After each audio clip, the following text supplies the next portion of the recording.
Welcome to Downsizing with Lou. I'm Lou, and this is the home that we are downsizing from in Christchurch, New Zealand, down under. We transformed a 3-bedroom villa from 1910 with a standalone skyline garage into this 5-bedroom, 2-lounge family home for our 4 children and our dog. However, we thought deeply into our future and we decided to move to Auckland with our daughter as our older 2 children have left home and our other son will be starting university next year. He is going to stay here and find flatmates, and my husband and I and our daughter are going to go to Auckland, and we're only taking what fits in the back of this car. I love family homes, how they have a big entranceway. So at Christmas time I have my wreath on the door and I have all my pine cones, my decorations, and people come through the entranceway, and if it's a dress-up party they come in and they're all dressed up and we take photos, and it's just very glamorous. My new home has a very, very narrow door which doesn't even have space for one pot plant. And it's definitely not grand. Having a family home means that you can have a random ice bath outside, and then you can jump from there into the spa pool and have a whole lot of friends over. Having a family home also means that we can have a slightly smaller version of backyard cricket, or in this case front yard cricket. So they have to stand about here for a run up, and then off they go bowling to the cricket pitch, which we've created down there with artificial grass. And I've seen very, very big boys out here, 6 or 7, so you know, it works. Sometimes it goes over the fence and then they end up going to the local park to get more space. This has also had a great big bouncy castle in it for parties. I've even seen all my dining chairs in a big circle and senior boys standing on them singing Jerusalem, which is a memory that I'll never forget. And then when the car is either in the garage or on the street, you can play basketball, and there's lots of space. And in some parties we've had the garage door up so people can play swing ball or cricket, basketball, table tennis.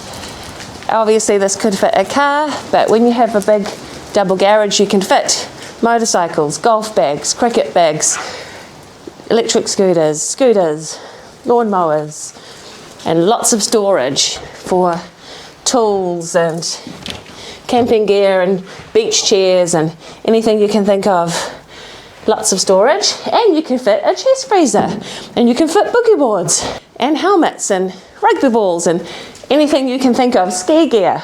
Yes, our new garage is also going to be our laundry and our entranceway, so it's not going to be the same. In this family home we even have a side entranceway where the kids come through so that they can put all their millions of shoes and their dog walking things and their jackets. And in here I keep sewing supplies and batteries, first aid, and in here hats, shopping bags. So this area plus that garage plus my laundry, which we'll see soon, are all going to be fit into this one single garage in my new house. This is my separate laundry. I'm so lucky. So I have a tub for soaking things, I have cleaning supplies and camping gear, 2 washing baskets, washer, a dryer, laundry basket, lots of storage for stationery supplies and my Christmas present cupboard, wrapping paper. There are bags hanging, there's a mirror so that people can do their hair in the morning before school and even brush their teeth if they need to. And best of all, I have my ironing board, which is super fast because yes, I am one of those people who iron. It's all going to be in that same single garage, the entranceway, a garage and the laundry. So that's going to be interesting. Up from the garage we have a couple of kids' bedrooms. This one is now empty for our son who's left home. That was a good size. He had a desk, a bed, a shelf, full wardrobing. It was good enough for him. This bedroom we used as my husband's office when he was at home, and he still does work at home, and it's also a guest bedroom. if someone needs to stay. And it has direct access to the trampoline. A trampoline is something which we will not be having in a townhouse. This is our project cupboard. In this cupboard, we have things that need to be sorted by the end of the year. To the right, we have my husband's clothes, here and here. At the beginning of the year, all his clothes were in here, and as he wore things, he got to move them into our main bedroom. Things belonging to our son, who will be moving to this room next year, will stay here. These things belong to our daughter who lives in Auckland. They used to be up in the attic, and she's taken some of her memory things already, but these will be taken to Auckland as Paul does business trips. To the left of the cupboard are the clothes that, if I haven't worn them by the end of the year, and the shoes. So if I haven't worn these sparkly heeled shoes by the end of the year, they don't come with me. If I haven't worn this dress again by the end of the year, it doesn't come with me. And now all of these office things and this, somehow we've got to create an office at home as well as find an outside office. So there's a lot. And this is the biggest roller ever. There's no way that I'm going to be able to fit this roller in our new townhouse. Come with me through to the dining room.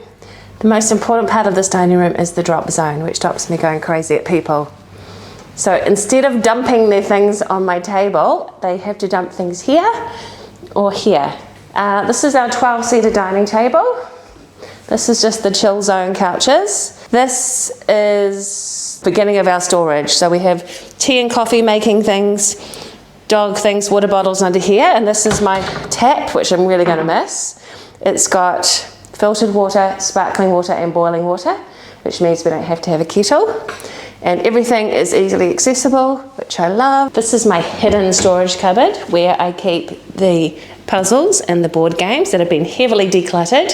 So this is what we're taking with us to have a space in our new kitchen / dining / lounge to fit these. All of the hot drink, dog food and water bottles under here. Double drawer dishwasher, which is great because you never need dishes on the bench. I've got this storage. I've got all of these modern pull-out storage things. I've got a massive oven, twice as big as the oven that I'm going to be going to. I have all the storage above here, an amazing microwave, an inbuilt coffee maker, and I have a place to put all my big, ugly appliances. Storage, storage, storage, storage, storage, storage, as far as the eye can see. This is my super wide entranceway where big groups of boys can come inside and get a towel from the cupboard and go and have a spa. The togs are kept in here, the rash vests are kept in here, the picnic blanket, bedding for the bed in the lounge. And we're going to come through one of my beautiful wooden, properly made doors, unlike the cheap, nasty doors in my new home. Come on in. This is the bathroom that I'm used to. I have a double cabinet to myself, my husband's cabinet. We have, a drawer each, 3 drawers here, a bath. No bath in my new house. We have 2 heated towel rails.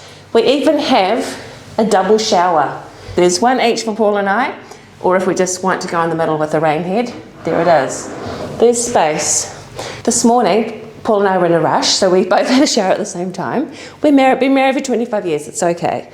It's okay. We had a shower, and then we were both actually able to get dry and get our clothes on in this room. Our new room, our new shower room, we have room for one person to be in there. There's none of this, there's no storage whatsoever. There's just a single person shower, wash basin, toilet, no space to actually get your clothes on. And then when you step into our bedroom, our new bedroom, there's not actually even any space. There's only space to walk past the bed. So we've got to figure out how we're going to get changed because it's important because we do it every day.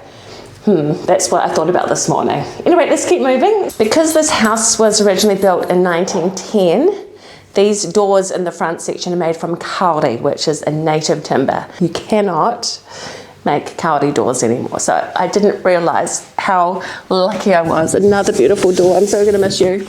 Anyway, come on in. This is our front lounge. This is my cosy womb-like lounge. And it can fit people talking, the people play chess. The board games that are staying here are going under here. This is staying here too.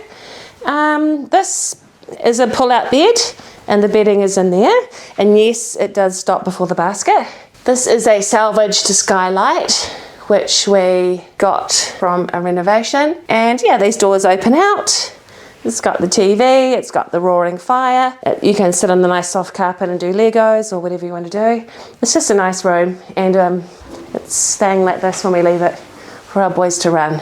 This is the front door, and look, there are empty knobs. I'm pretty sure these were the old door handles, but it's empty. All of our 100 coats aren't on it, so if a guest comes, they can put their coat there. Wow, what a privilege. And this is our bedroom. Now, we originally used it as a lounge, which is why it's set up this way. If you come in, there's books, we've got an art TV, the keyboard used to be here, the drum set used to be here, but we've put my big desk in instead. In our new bedroom, because it's actually just an office, it doesn't have a wardrobe. It just has a hot water cupboard where we can fit a few towels. So we're going to steal room from the back of the already small garage and make a wardrobe. So that's why we have to minimize our clothes. So these are my clothes. This is it in there, plus just in that side there. So we're doing really well. Paul has got, yeah, these are his clothes, and I've got my shoes in here. Imagine if my shoes with all the other shoes, we'd have like about 40 pairs of shoes, which is just too much. So that's why we're minimizing. This room is also big enough, because honestly, I'm going to come out of my bathroom in my new room, and it's going to be like this. Ugh, there's the bed. So I'm like, where am I going to get changed? I'm not sure. So yes, I will miss the space. So I've been working away at figuring out what is going to make it to the back of our car to our new Auckland home. This is a case of memories belonging to Paul and I of our childhoods, all the letters and cards and photographs and certificates and reports. This is not worthy of the car, so he will have to take that on a plane with him sometime when he goes to Auckland and put it in his brother's attic until we make the storage for it. This camping gear here, it is worthy to go, but her sister has all the same camping gear because I just gave it to her, so she can borrow hers in the meantime. So this can come maybe even in the future when Paul's here on a business trip and he brings stuff back, but I will transfer it to the garage so he can get it easily. These suitcases will have our clothes in them. We'll take them on the plane. And these two suitcases, so all our clothes will go in these suitcases for us three. This container here is very, very precious, but not essential. So it will come probably on the plane after a business trip. I went through all of the children's baby memories and I washed them, and I took out the things that weren't super precious. You know, these were made, oh my goodness, you know, these were made by their late Nanny Anita, these beautiful baby outfits, and you know, it's just, I've just made it as beautiful as possible. Everything in here is precious, so that will definitely make it, but not in the back of my car. That will come on a plane. I've got all our albums, all our photographs that are in frames that will go on walls, Christmas decorations that are precious to me, like my giant pine cones, trophies, floral arrangements, just special knickknacks, and they're only here and they're only bubble wrapped because I absolutely love them and I can't live without them. So yeah, when you look at it, it's like, is this going to fit into the back of the car? Plus, you know, our mixer and the books that are in our bedroom. It's not really possible, but what I'm going to do is I'm going to put the big and the most precious things in first, things and delicate things, and then everything that's can come on a plane in a suitcase in the future, that's what's going to happen. But I'm going to do my best to really keep in mind that I've got the back of a car and what's going to go in there and what's going to have to go on other trips. Come with me up the stairs to the second story, and this is the bit that we added on. So when we bought this house, it was a rundown 1910 villa with 3 bedrooms. This is the room that I'm super proud of, because I said, can we make the ceiling like really tall, because in the picture it was quite flat, and then I said, and can we line it with Remu? And then I chose the lights, and I just love this room. The first event in this room was a 40th birthday for my husband's cousin.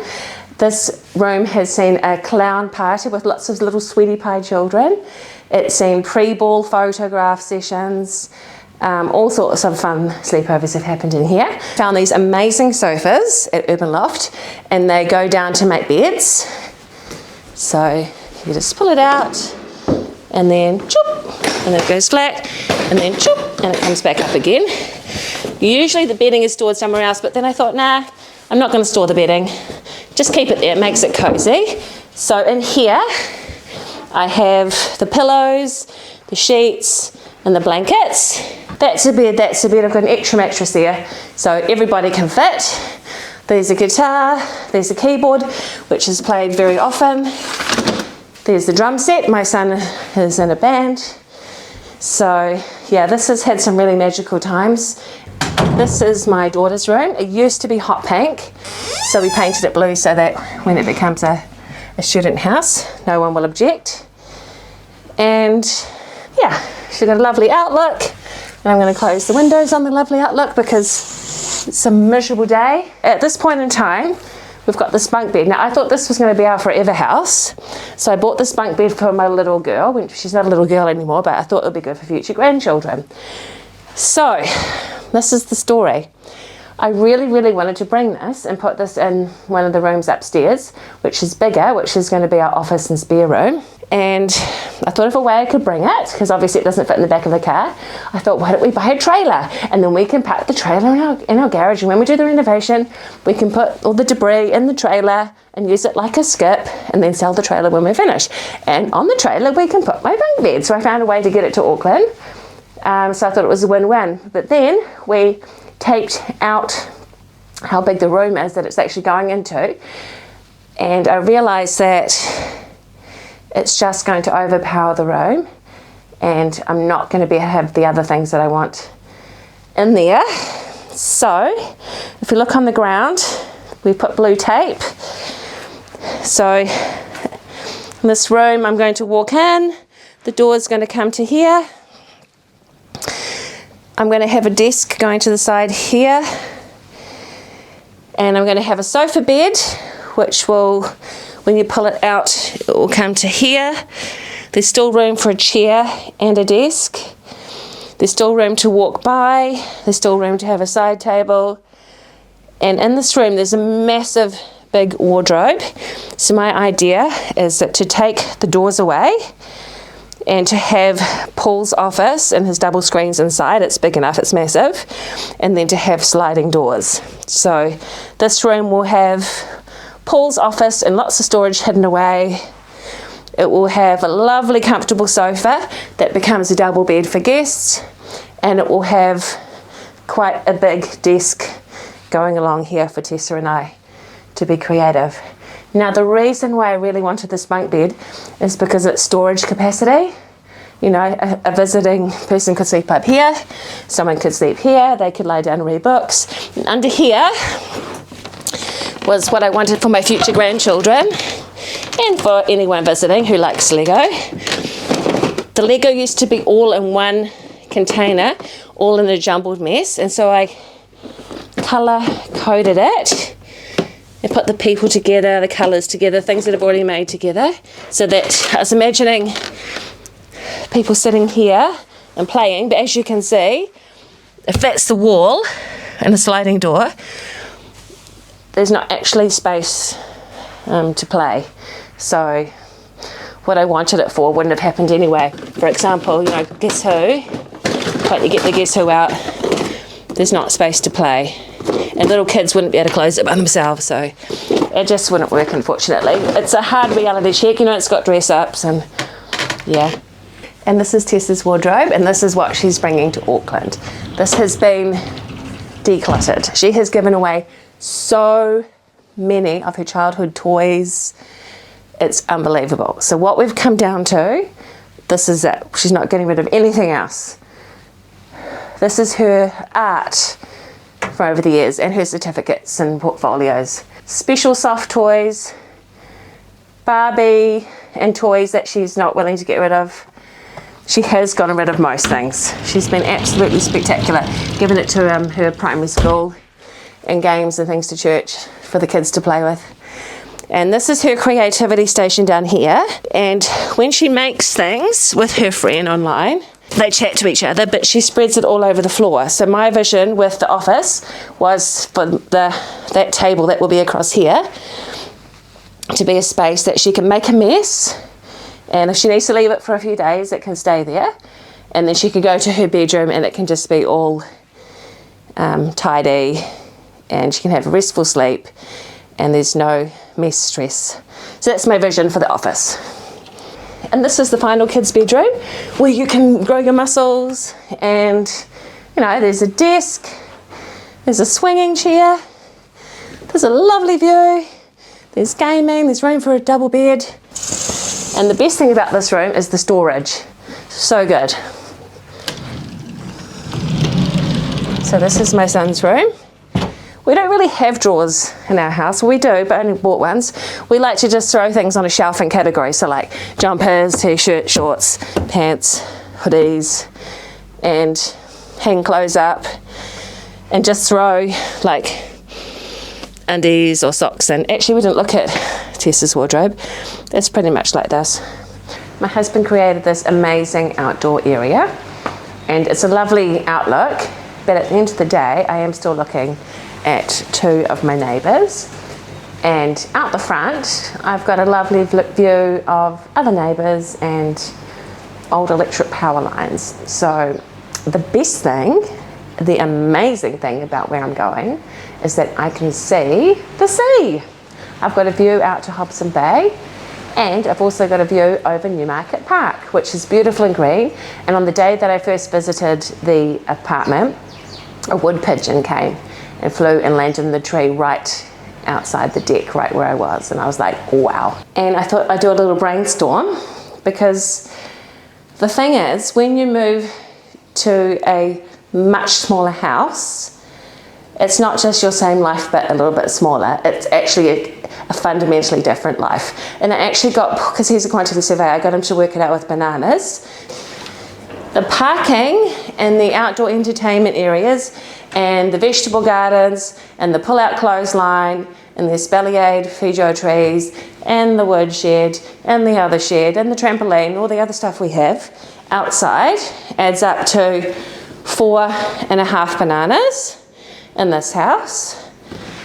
And where I'm going to, my entertaining space, my plants, my outdoor fun zone is half a banana. So at the moment I'm living a full bunch of banana life, and I'm going to be living a half a banana life. In terms of space inside the house, at the moment I'm living in a 3 banana house, and I'm moving to just under a banana space. So for those who need actual numbers, our present family home is 288 metres squared, and we're going to 99 metres squared, so that's just under a third. Or for those who are American, 3,100 square feet down to 1,066 square feet. Wow. Thank you for joining me as I have taken a deep look at where I am right now in my life, what I have, what I'm used to. I'm used to high ceilings, I'm used to hardwood floors and doors. I'm used to entertaining a lot of people with pizza parties and easy parking for them. I'm used to having lots of people to stay over for the night, or lots of boys getting towels and having a spa. I'm used to these things, but that's changing. So in my next video, we're going to look at my next 2 Ds, which are define and design. You have to know where you're going to before you can design it. Nothing starts out as a blank piece of paper, but there are things that are in place that are going to limit what you can do. So join me in my next video about defining and designing the vision. Thank you. Kia ora.